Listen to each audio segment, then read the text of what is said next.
Nous la consommons tous les jours. Au même titre que l'air, elle est un élément primordial à la vie. J'ai nommé l'eau. Et oui, elle est essentielle à notre quotidien. Et pourtant, nous sommes loin de tout connaître sur cette ressource naturelle.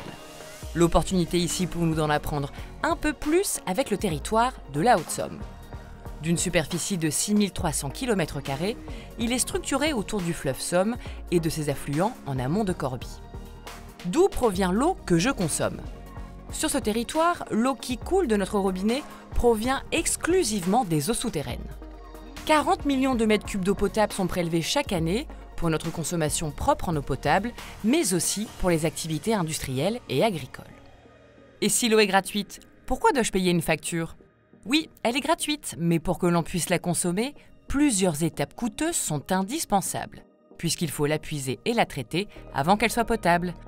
Notre facture concerne aussi l'assainissement de nos eaux usées et une taxe pour protéger nos ressources en eau. En d'autres termes, nous payons pour avoir une eau de qualité au robinet, mais aussi pour nettoyer l'eau salie que nous rejetons. Dans quel état sont nos ressources en eau? Sur le secteur de la Haute-Saône, les eaux souterraines, en plus de nous servir de ressources en eau, alimentent aussi les cours d'eau et les zones humides. Tout le monde connaît les étangs de la Somme. D'ailleurs, ces zones humides qui représentent 5% du territoire jouent un rôle clé dans l'équilibre de notre système. Mais alors, comment notre territoire est-il protégé?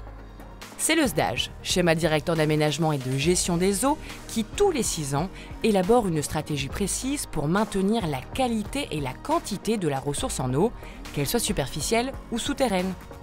Pour 2022-2027, il s'agit par exemple de protéger les sites de captage en eau potable ou de lutter contre l'érosion.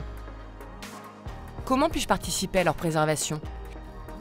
Eh bien, c'est par de petits gestes, en ayant de nouvelles habitudes, que nous pouvons y contribuer. En veillant par exemple à limiter l'utilisation et le rejet de produits polluants dans l'eau, ou en se raccordant à un système d'assainissement conforme. Vous pouvez d'ailleurs retrouver une multitude d'exemples et de bons tuyaux sur le site agissonspourleau.fr. Alors rejoignez-nous, likez, partagez et ensemble agissons pour protéger nos ressources en eau.